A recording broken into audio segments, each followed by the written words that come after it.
welcome back to my film and TV channel. Hope you're all staying safe and well. Another So Far So Good, where I've looked at something that's I can't binge watch it because they're being released weekly, and this is possibly better as a weekly watch. In fairness, I think I might have struggled binge watching this, but it doesn't mean I didn't like it. It just sometimes it's some series are better as a weekly watch, and it's 10 episodes this one, so it's probably a good idea anyway. So we're going to look at a comedy drama, sort of not historical, but set in the 60s, late 60s, might even get to the 70s. I'm not too sure. I've only seen 4 episodes, so we'll have a look with something called Palm Royale. Please, if you're new to the channel, push that subscribe button, push the bell notifications. Everything film and TV, series reviews like this, film reviews, information vlogs, the odd quiz thrown in from time to time. So join me, check through the channel, guys. Tell your friends if you can, if you like what I try and do. And you will see some stuff on my football team, Manchester City, as well. So if you're any interest in that, they're the greatest team in the world, of course. Why wouldn't you?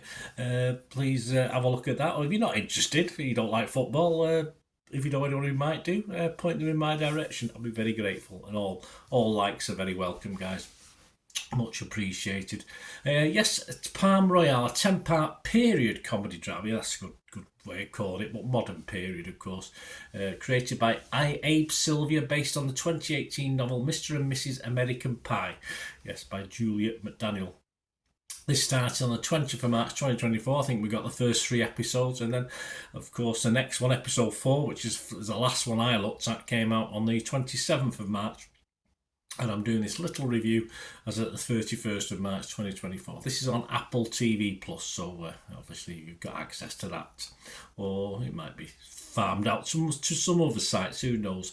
Anyway, it's about an outsider. Yes, Max Simmons, played by the wonderful Kristen Wiig, strives to attain a place in Palm Beach high society. Yes, not so easy, though the town's most exclusive resort club, in the process learning what she will and what she won't do to achieve this. Usually what she will do, go to the extreme she does go to. Of course, as far as also starring along with Kristen is Ricky Martin, Josh Lucas, Leslie Bibb, Amber Charday Robinson, Laura Dern, Alison Janney. There's also lots and lots of others as well, some familiar faces, of course. And the final episode will air on May the 8th, 2024. So as I'm recording this, about 5 weeks away, something like that. So my thoughts on this, 4 episodes in. It always helps with these types of dramas to have a likeable lead, and I think Kristen is that with spades. I think she's brilliant, though her character is not always lovable, but hey, it doesn't matter, does it? It's not real, it's fiction.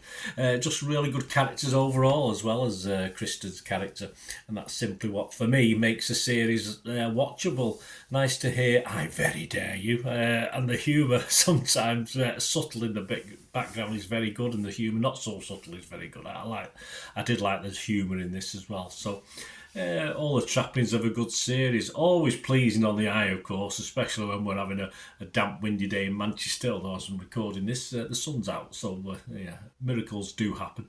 It isn't up there with, we say, the likes of stuff like Mad Men. It's not up there with that, of course it isn't, but it's half decent. It's a half decent watch as a weekly episode. I'm quite liking it. I say I couldn't really binge watch perhaps more than 2 episodes at a time of this, and it may be interesting. I mean, the interesting thing might be that, can they keep the story going? I'm sure they will. And of course, some of the critics' reviews, they may have seen all 10 episodes. I'm not too sure, because some of the scores aren't quite as high as mine, but that'd be the thing, if you can keep it going over 10 episodes by about 45 minute episodes. So we'll have to see. But so far, 4 episodes in, it's so far so good for me. Yes, I'll be fresh on Rotten Tomatoes, be positive on Metacritic, and I'll have to give this at the moment a 6.5 out of 10. We'll have to see how it goes from there.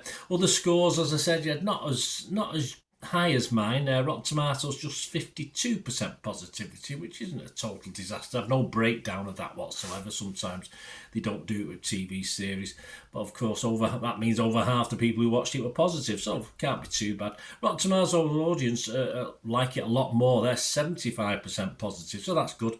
And yeah, I've sort of undersold myself a little bit, because Internet Movie Database have got a slightly higher score than I'd give it. Yes, almost 2,000 scores and reviews. I do expect this perhaps to drop slightly towards my 6.5, but it's getting a 6.6. There you go. So, yeah, but generally positive on this, guys. Certainly, as I said, I don't know how many of those people have watched, or critics on Rotten Tomatoes, etc., have watched all 10 episodes, but hopefully I can't see it falling below a 6, whatever happens. So, very, very watchable anyway. Let me know your thoughts. Great to hear from you. Till we meet again. That's one thing, don't worry. Please stay safe, everyone. Bye for now.